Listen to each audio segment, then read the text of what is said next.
$72 billion. That's the price Netflix just put on the table to buy a piece of Warner Brothers Discovery, and you probably didn't even know it was happening. Today I'm going to show you 7 revelations about this billion-dollar war in the world of streaming that seem like lies, but are real. And the 4th will turn everything you think you know about the future of your Netflix upside down. First revelation: Netflix doesn't want all of Warner. It wants the crown jewels and is leaving the trash behind. While everyone thinks these mega corporations buy everything with their eyes closed, just because they can, Netflix did something brilliant. She offered $72 billion, but only for the studios and the streaming part of Warner. Do you know what she left out? CNN, Animal Planet, TNT, Discovery Channel. These cable networks generated over $20 billion last year, but Netflix said no thanks. Why? Because Netflix knows something that many people still don't realize. Cable TV is a Titanic sinking in slow motion. The company wants Batman, Superman, Game of Thrones, Harry Potter, and the 128 million HBO Max subscribers. The rest? It's dead weight.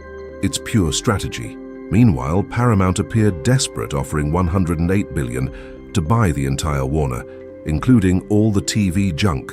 That's not generosity, that's panic. Think with me.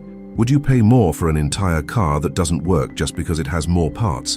Netflix is buying the engine, leather seats, and state-of-the-art stereo. Paramount is buying the entire car, including the bald tires and beat-up engine. Which looks smarter? Second revelation: Warner Brothers has the nuclear arsenal of entertainment in its hands, and everyone wants to detonate that power before the competitor catches on. Let's be honest, when you think of blockbusters, of franchises that move billions, of characters that everyone on the planet knows, you think of Marvel and DC. Marvel has already been purchased by Disney. That leaves DC, which belongs to Warner. We're talking about Batman, Superman, Evil Woman, Flash. We're talking about Harry Potter, one of the biggest pop culture phenomenons of all time. We're talking about Game of Thrones, a series that stopped the world when it was on air. We're talking about Looney Tunes, characters that have existed for almost 100 years and are still relevant. This is intellectual property that cannot be created overnight. You don't wake up on a Monday and decide to make the next Batman. It takes decades, billions in investment, successes, mistakes, construction of a universe. Warner has this ready. That's why everyone wants it. Whoever controls these characters controls what billions of people will watch over the next 10, 20, 30 years. Now imagine Netflix with that power. It already has 300 million paying subscribers. 300 million. Add to that Batman, Harry Potter, Game of Thrones. Suddenly Netflix isn't just the biggest streaming platform in the world, it's practically unbeatable. And that's exactly why Paramount panicked and made a higher offer. It's not because they want Warner, it's because they can't let Netflix have it. It's a defensive play. Like in chess, sometimes you move the piece not to win, but so the other person doesn't win. But wait until you hear the next one, because it shows who really rules this industry. Third revelation: Netflix is not only the biggest, it is the only one that is still growing while everyone else is sinking. Look at the numbers. Netflix earns $45 billion a year and turns $11 billion of that into net profit. $11 billion in profit. Meanwhile, Paramount makes $39 billion and is barely keeping its head above water. The difference isn't just size, it's direction. Netflix is accelerating. Paramount is putting the brakes on. Warner is selling the family jewels because it can't compete alone. Do you understand what this means? It means we are no longer in a race to see who grows the most. We are in a race for survival, and Netflix has already won. The game now is, who will survive the rest? Think about it like this. Imagine a city with 10 restaurants. 9 of them are losing customers every month, burning money, trying to give discounts to hold back the public. A restaurant is packed every day, with a line out the door making millions in profit. This restaurant decides to buy another one because it wants famous chefs and exclusive recipes. The other restaurants try to compete on supply, not because they need that restaurant, but because they can't let the leader get even stronger. That's what's happening. Netflix doesn't need Warner to survive. She wants Warner to completely dominate. The others need to stop this, or they will disappear from the map in the next 5 years. Fourth revelation, and this one is heavy. You think Netflix is a streaming company, but you're wrong. Netflix is transforming into a cinema, licensing, theme park, product, everything company. And if she gets Warner, this transformation speeds up from 0 to 100 in seconds. Pay attention. Netflix has always been a closed box. You pay the monthly fee, watch their content, that's it. They don't license their series to other platforms. They don't put them in real theaters. They don't explore all the channels where the content could generate money. But this is changing. Netflix has already started showing some films in theaters before releasing them on the platform. Why? Because cinema generates buzz, generates Oscars, generates prestige, generates more money. Now imagine if Netflix buys Warner. It doesn't just buy content. It buys the physical studios, the film distribution infrastructure that Warner built over 100 years, the contacts, the agreements, everything. Suddenly, Netflix can take Stranger Things and put it in the cinema. You can license Bridgerton to other international networks, can sell Squid Game figures at retail. You can open a The Witcher-themed area in a park. It can do literally everything Disney does, but with the digital reach that Disney has never quite managed to build. Do you understand the play? Netflix is moving from being a streaming platform to becoming a complete entertainment empire, and no one else has the structure, the money, and the global reach to do this. If you thought Netflix was just about watching series on the couch, you were only watching 5% of the plan. This revelation changes everything, but there's more. If you're already thinking this is insane, leave a like now because it helps a lot, and I know you want to see what comes next. Trust me, the next revelation is about government, money, and real power. Fifth revelation, the US Department of Justice could kill this entire acquisition, and this whole billion-dollar drama could turn to dust. Antitrust. That's the magic word that can end everything. Look, when a company already dominates a market and tries to buy more power, the government enters. The idea is simple. Avoid monopolies. Prevent a company from getting so big that it crushes all the competition and does whatever it wants with prices. Netflix already has 300 million subscribers. Warner has 128 million. If this merger happens, we are talking about a company with more than 400 million people paying monthly. That's more than the entire population of the United States. That's almost the population of the entire European Union. It's too much power. And there's more. Netflix already dominates 50% of the streaming market in the United States.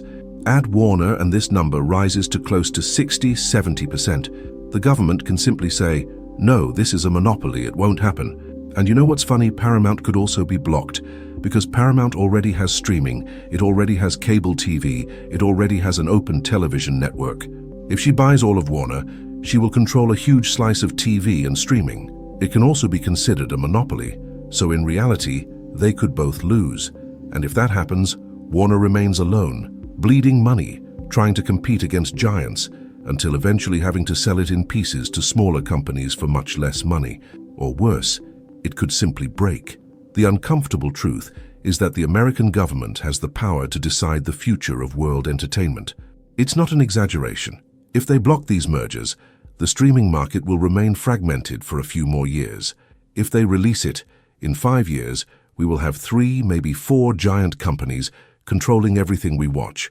And you, the average viewer, have no say in that decision. You will only feel the result, either more expensive monthly fees because there is no competition, or more options because the competition continues.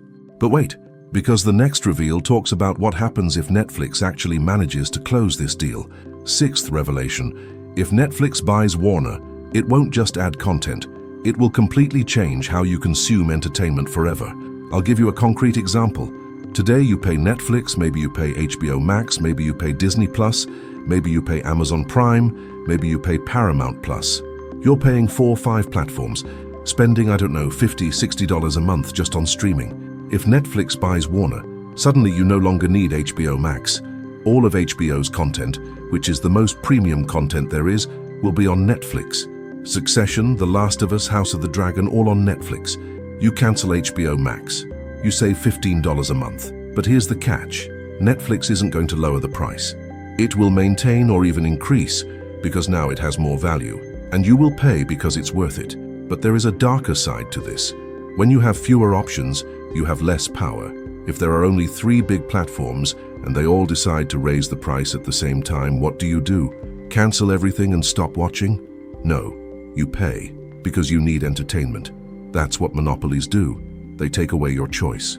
Now, I'm not saying that Netflix will become a villain overnight, but power corrupts. It always corrupts. When a company has no real competitor, it no longer needs to please you. It just needs to be less bad than having nothing. And there's more. Think about the type of content that will be created. If Netflix dominates, it decides what is produced. She decides which stories are told. She decides which voices are amplified. This isn't conspiracy theory, it's basic economics.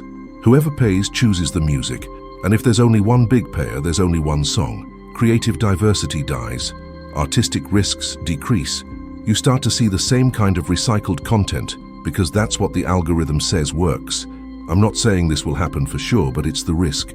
This is what always happens when too much power is concentrated in too few hands. But the seventh revelation, the last, is the one that ties it all together and shows you where it will end.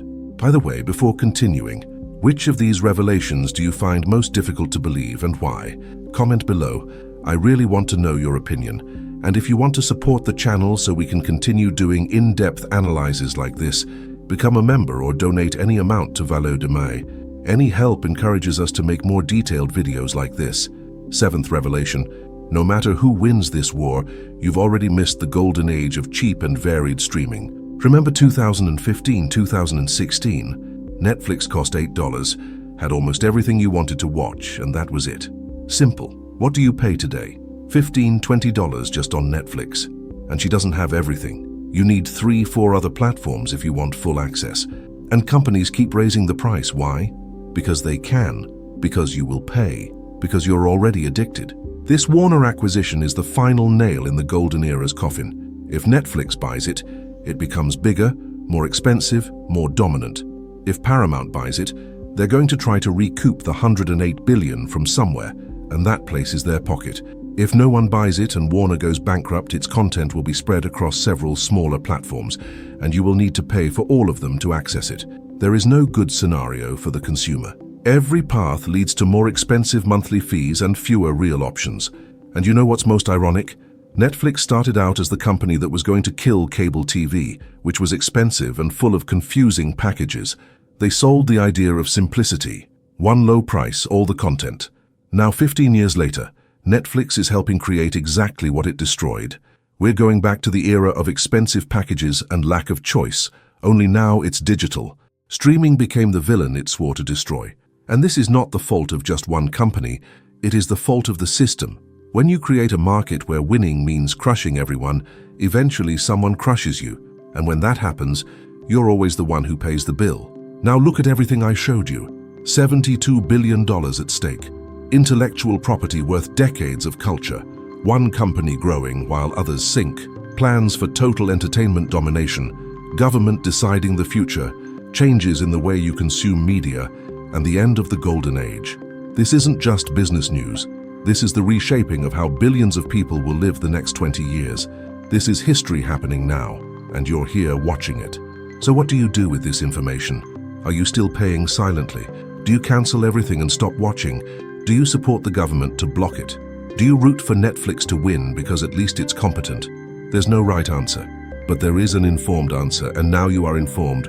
If you like this analysis, subscribe to the channel, activate the bell, leave a like, comment your opinion below, and if you really want to support, become a member or contribute to Valo de Mai. We need this support to continue bringing this type of deep content, which makes you think, which gives you power through information. Because in the end, knowledge is the only weapon you have in a game where the cards are already marked. And stay tuned for the next video, because we're going to talk about what happens when artificial intelligence enters the streaming equation. And then, my friend, the game changes again. See you there.